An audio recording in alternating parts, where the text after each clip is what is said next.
Halo teman-teman semua, hari ini aku bakal membahas tentang nasionalisme dan kaufanisme dan gimana caranya kita ngebangun nasionalisme itu sendiri tanpa memunculkan kaufanisme. Simak video ini baik-baik ya. Oke, mari kita mulai dari akar persoalan. Nah, nasionalisme itu sebenarnya perasaan cinta yang mendalam sama tanah air. Bayangkan dia kayak rasa sayang kamu ke keluarga sendiri.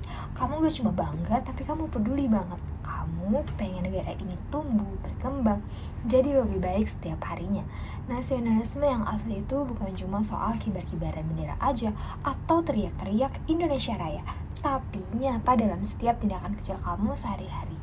Nah, contohnya tuh gini, kamu pengen beli produk dalam negeri, kamu bantu UMKM lokal, kamu ikut gerakan kebersihan lingkungan, kamu belajar terus biar makin pinter buat negara. Nah, itu dia nasionalisme sejati, bukan cuma kata-kata, tapi aksi nyata. Nah, mari kita bedakan kaufanisme secara lebih tajam.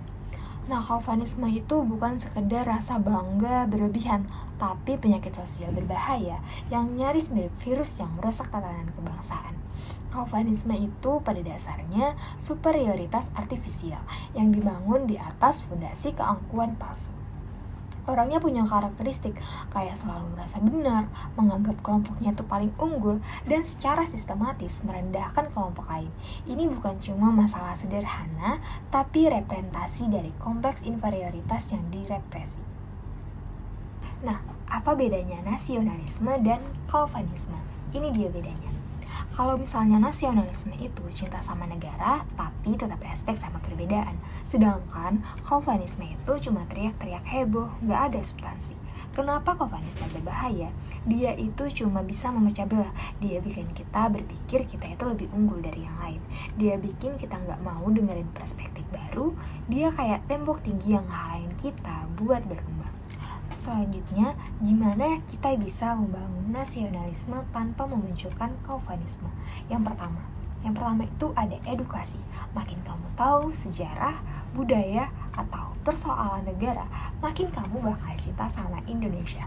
Bukan cuma hafalan doang, tapi paham mendalam, kayak baca buku, nonton dokumenter, atau dengerin cerita para pejuang. Kedua adalah produktivitas. Negara maju itu dibangun sama warga yang kerja keras. Kamu bisa mulai dari hal kecil, kayak disiplin waktu, kreatif, inovatif, dan mengembangkan skill. Nah, jangan cuma ngeluh ya. Yang ketiga adalah toleransi. Indonesia tuh kaya banget, kaya banyak suku, agama, budaya. Nah, nasionalisme sejati itu dia yang bisa sambung menyambung, gak memaksakan kehendak. Keempat, kritis tapi konstruktif. Cinta negara nggak berarti nutup mata sama masalah. Kita boleh kritik, tapi kritik yang membangun, kasih solusi, jangan cuma protes. Terakhir adalah global mindset. Nasionalisme zaman now tuh nggak bisa tertutup. Kita harus kompetitif di kancah internasional, tapi tetap rendah hati. Ingat ya teman-teman, nasionalisme itu bukan soal siapa yang paling keras teriak Indonesia nomor 1, tapi siapa yang paling konsisten bikin perubahan positif. Jadi, mulai hari ini, jadilah nasionalisme sejati, bukan pembangga kosong, tapi pembangun sejati. Ayo kita buktikan kalau generasi kita bisa bikin Indonesia makin keren. Sekian dari saya. Wassalamualaikum warahmatullahi wabarakatuh.